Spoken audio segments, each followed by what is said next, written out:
Салтанаттуу кечелерде майрам күндөрү дасторконго түрдүү тамак аш коюлат. Даам татымдарынын көпчүлүгү ашыкча тамактанууга алып келет. Андыктан бул күндөрү эң негизгиси туура тамактанууга аракет кылуу керек.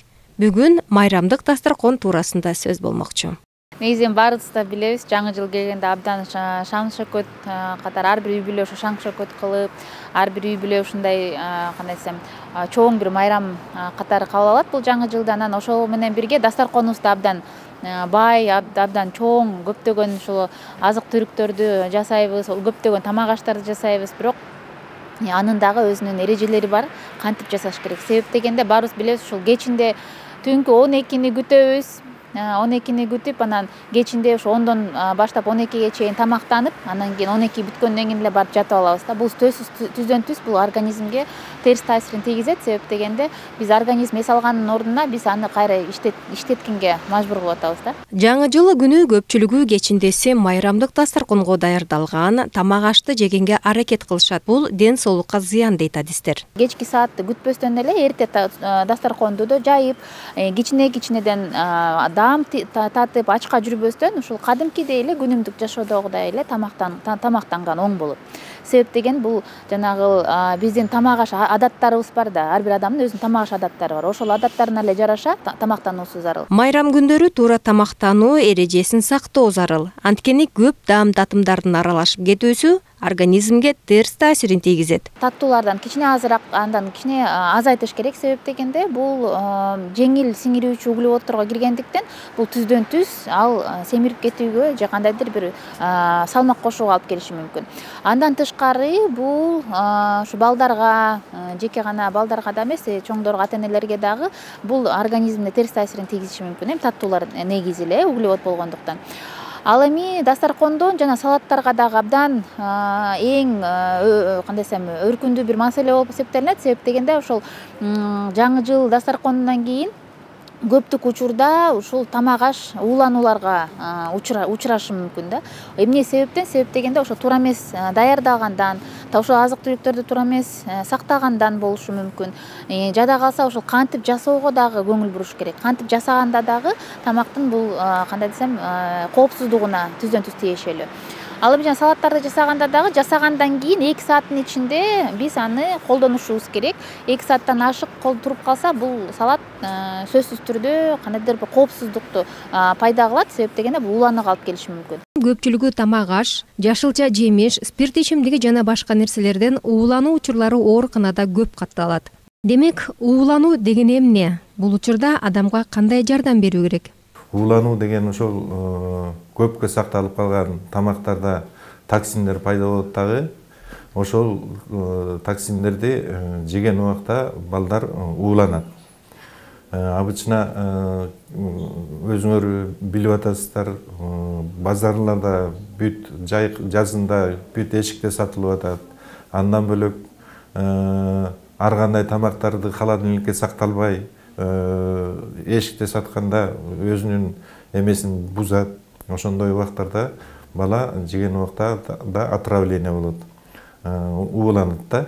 Балдар эми көбүнчө бизге тамак аштан ууланып келишет, андан бөлөк дары-дармекке ууланышат, андан бөлөк химикаттарга да ууланат, андан бөлөк бытовой химия деп коет, ошо менен ууланып келгендер көп.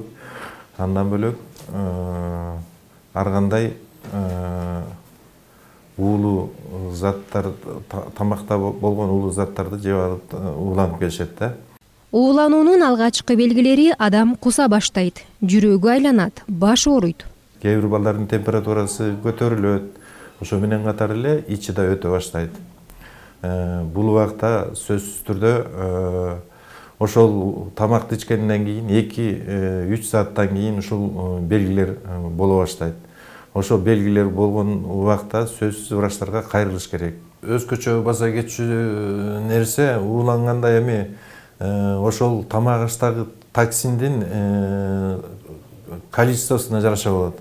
Эгерде токсин көбүрөөк болсо, анда тиги дагы бөлөк симптомдор кошулушу мүмкүн, баш оорушу мүмкүн, ичи оорушу мүмкүн, бала шалдырайт, алы кете баштайт.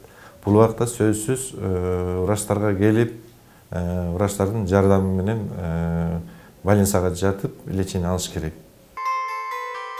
Тамак аштан ууланып, ооруканада дарыланып жаткандарды көп кездештиребиз. Бул учурда ал бейтапка ботулизм дарты деген диагноз коюлат. Ботулизм бул ботулис микробунун уусу менен бузулган тамак аштан уулануу болуп эсептелет. Бул ботулизм бул инфекциондук ооруларга кирет, аябай бул жанагы ботулотоксин деп коебуз да. Бул көбүнчө жанагы жазалган, консервацияланган жашылча жемиштерден жасалган салаттарда болот да. Ошолору жанагы жерден өсүп чогултуп энтебиз да. А эмеде болгондо топурактын арасында болот. Анан жакшы жуулбай калганда баягы эменин ичине кирет дагы, салаттардын ичине. Жакшы эметилбей калат дагы, салаттын эмени жапканда, банканы жапканда ичинде салаттардын эмеси өңү өзгөрүлбөйт дагы, ошонун ичинде калып калат.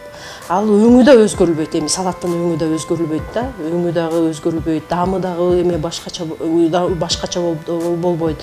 Анан ошону ачканда абада кислород менен эме кылат дагы, аябай ушунча токсин болуп чыгат да. Дагы бир жолу эскерте кетели. Ботулизм бул ботулис микробунун уусу менен бузулган тамак аштан уулануу болуп эсептелет. Бул ботулизм деген оору еще канча тамак жегени, ушундай бузулган токсиндери чогулуп калган консерваны канча объемда жегенине зависит от этого тоже. Анан кийин инкубационный период деген период бар инфекционный ооруларда, вообще любой ооруларда. Бул период деген ошол токсин, бактерия киргенден кийин, анан кийин биринчи симптомдору пайда болгонго чейинки период. Ал мисалы 6 сааттан баштап ботулизмде и 7 күнгө чейин болушу мүмкүн. Андан кийин симптомдор пайда болуп баштаганда, бул если мындай узак болуп кетсе, то ичиткок симптомдор болбой деле калышы мүмкүн. Сразу неврология жактан болуп калышы мүмкүн. Башы тегеренип, анан ошондой көзү жабыркап, оозу кургап, жута албай, анан кийин мынтип турганда түз тура албай калышы мүмкүн. Ошондой симптомдор пайда болгондо эле уже скорый чакырыш керек.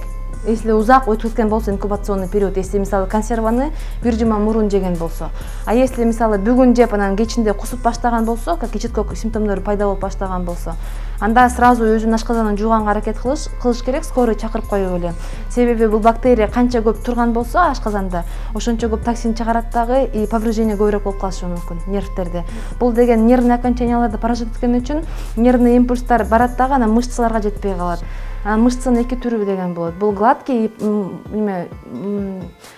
поперечно полосатый деген. Ошол эки түрүн тең поражение болгон үчүн бул ички органдардын мышцаларын жок кылат, то есть иштетпей коет. И плюс мындай внешний мышцаларын, мисалы көзү мындай жабылып калышы мүмкүн, зрачоктору чоңоюп кетиши мүмкүн. Ушундай мышцаларын дагы паражит этип коюшу мүмкүн да.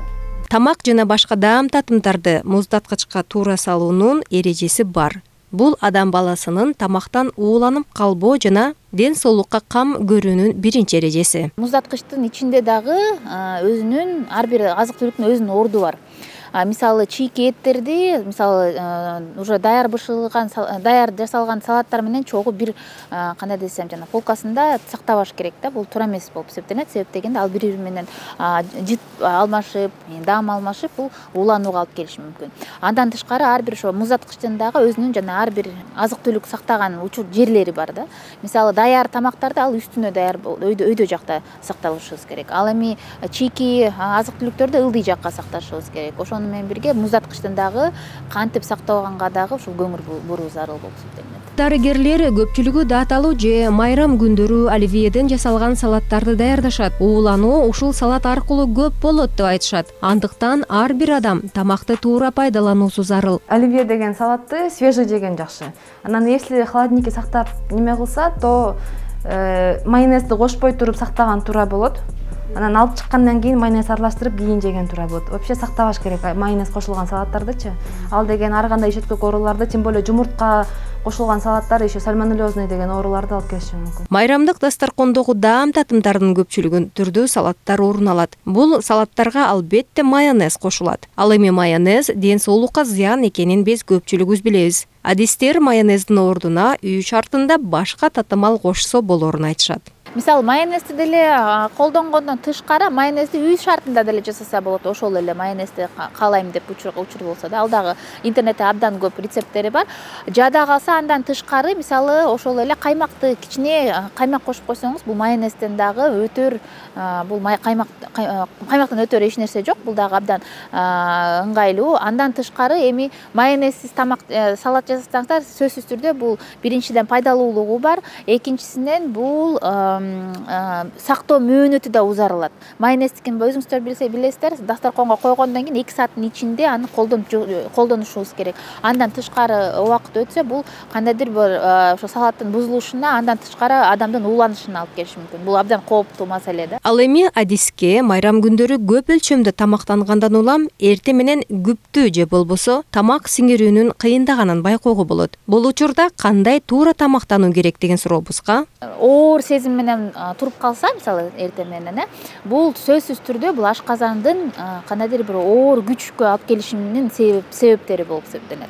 Ал эми аны кантип биз өзүбүзгө кабыл алабыз? Бул бара-бара жанагы жеңил күндү өзүбүзгө арнашыбыз керек. Себеп дегенде, мисалы айтканда, эрте менен турганда жөн гана жылымык суу ичип, андан тышкары жеңил тамактарды жеп, жеңил тамак болгондо дагы жанагы кечки калган тамактардан эмес, бул жаңы жасалган. Мисалы ошол эле боткону да кичине суюгураак жасасак болот, ошол эле айранды алсак болот.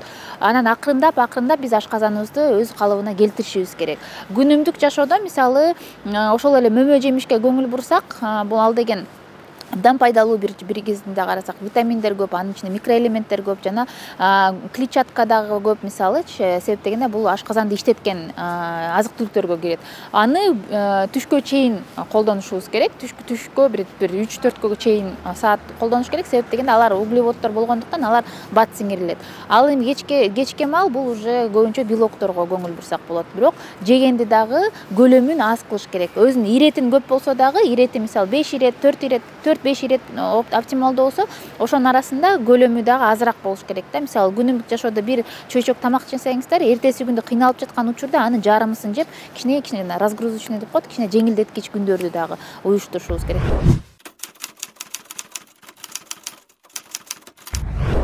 Кезектеги сөз бул адам баласы ууландырган спирт ичимдиги. Мындагы метанол туурасында. Метанол деген эмне? Баарыбыз угуп жүргөн метанол жөнөкөй бир атомдуу спирт. Метанол өтө коркунучтуу уу зат. 10 мл метанол менен ууланган адамдын көзү сокур болуп калат. 80-150 мг метанол организмге кириши өлүмгө алып келет. Эң жеңил ууланууда баш ооруйт, адам алсырап кусат. Эл арасында тамак аштан ууланган учурда же алдын алууда спирт ичимдиги пайдасын берет деген пикирлер жок эмес. Бул боюнча дарыгер спирт ичимдиктерин ичүүгө туура эмес, анткени ал эч кандай жардам бербейт. Ал наоборот балдарды алкоголь опьянениени алып келет дагы, ошол ооруну усиливать этет. Спирт ичимдиктерин ичип алып, көп ичип алып, баягы эртеси күнү баш жазам деп кайра дагы ичет, ошо менен отравление болот дагы. Адамдын организме алкогольный интоксикация боло баштайт. Бул убакта дагы сөзсүз түрдө врачтардын жардамы керек. Мындай случайлар көп эле болуп атат. Үйүнөн отравление болуп өлүп калган убактарда көп кездешип атат да. Ошон үчүн сөзсүз врачка кайрылып, ошо интоксиканы снимать этиш керек, прокапать этиш керек. Суюктукту көп ичип, врачтардын жардамы керек да. Спирт ичимдиктери анын ичинде арак ичилгенден кийин ашказандан канга 2 мүнөттөн кийин кошулат жана көптөгөн оорулардын пайда болуусуна алып келет. Ичкилик бул нерв клеткаларын өлтүрөт, мээге залакасын тийгизет. Биринчиден пациенттин ойлонуу жөндөмдүүлүгү начарлайт, эс тутуму начарлайт. Мындан акырындап мээнин ичине суу толуп калат. Жанакындай эле айтып өткөндө арактын жин оорусу менен ооруйт. Андан тышкары арак ашказанга келип аткандан кийин биринчи эле ооздун рагы, кызыл өңгөчтүн рагын алып келет, ашказандын рагына, иче карындын рагын алып келет, боордун циррозун алып келет. Бара-бара жанакындай мышцалардын атония деп коебуз, мышцалардын өзүнүн жөндөмдүүлүгү начарлап, полиневропатия деп коет, пациент баспай инвалиддикке айланат. Майрамдык дасторконду түрдүү газдалган суусундугу жок элестетүү кыйын. Көпчүлүгү тамак сиңирүү максатында газдалган суусундуктарга басым жасашат. Ал эми биз бул газы бар суусундуктар ден соолукка зыяндуу экенин эскертип кетмекчибиз. Газдалган суусундуктарды колдонгон учурда дагы бул кандай десем жеңил сиңирүүчү углеводдорго киргендиктен бул түздөн түз ашказаныбыздын иштешине дагы түздөн түз таасирин тийгизет. Бул кандай? Сөзсүз түрдө бул жанагы газдалган болгондуктан ал газ сууну ичкенден кийин абдан жанагы тамакты бат сиңиргендей бир сезим пайда болот. Мынтип кандайдыр бир ушул аябай көптү тамак ичип алдым эле газдалган суу ичишибиз керек, таттуу суу ичишибиз керек деген дагы абдан көп колдонушат бул тилекке каршы. Бул ошол суусундуктарды да азайтуу, эң негизги оптималдуу түрдө өзүңүздөр эле үй шартында эле компот жасап, ошол эле алма азыркы учурда абдан мисалы ыңгайлуу, баасы дагы ыңгайлуу болуп эсептелинет. Ошону 1 килограмм алма алып туруп компот жасап койсоң, ошол сиздердин үй бүлөңүздөргө эң пайдалуулугу көп болуп эсептелинет. Ал эми жана газдалган суусундуктарды алган күндө дагы аны азайтуу зарыл. Ал эми андан тышкары жана ич көпкөндөн кийин кандайдыр бир оор сезими да пайда болгондук бул ошо түздөн түз газдалган суусундуктардын кесепетинен. Адамдын денесиндеги суунун көлөмү 75% түзөт. Ал эми орточо бойго жеткен адамдын денеси 65%га чейин суудан турат. Андыктан сууну күнүмдүк нормага жараша туура ичүүнү билүүбүз керек. Сөзсүз түрдө кээ бир адамдар мисалы адам организми ушундай ачка сезими пайда болот. Ачка сезими пайда болгондуктун себеби бул ошо суусагандын себеби да болушу мүмкүн. Суусагандан кийин бул ачка сезими кетип калышы мүмкүн. Ошондуктан бул жарым саатка чейин тамак ичкенге чейин жарым саат ичсеңиздер, жеке бул ачка эмес, бул суусундукту дагы кармайт да. Бирок эми жарым саатты ичкенден кийин бул суу өзү ашказанда тура бербейт. Ал 15 минуттан ичинде ал ары кетет. Ылдый түшүп кетет да, ашказандан ылдый. Анан ичегиге кетет. Ичегиден анан сиңирилет. Ал эми бул мындай тамак ичип аткан учурда деле суу ичсе, бул эч нерсе кандайдыр бир зыянчылыгын алып келбейт. Жеке гана ушул негизи тамак аш менен аралаштырбастан эми жакшы чайнап мындай какап калбасын деген үчүн учурда эле ичсе болот да, мисалы айтканда.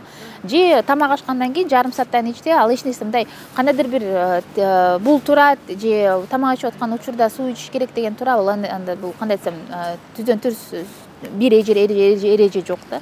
Кандай каалашынча ичиңиздер, суунун дагы өзүнүн көлөмүнөн аз болбошу керек. Себеп дегенде көлөмү аз болсо, бул түздөн түз организм жанагы суусу жок болгондуктан жана беттердин кургашына алып келиши мүмкүн. Жанагы кандайдыр бир баш ооруга алып келиши мүмкүн. Анын ар бир индивидуалдуу түрдө ар бир адамдын өзүнүн нормалдуу түрдө көлөмү бар суунун дагы.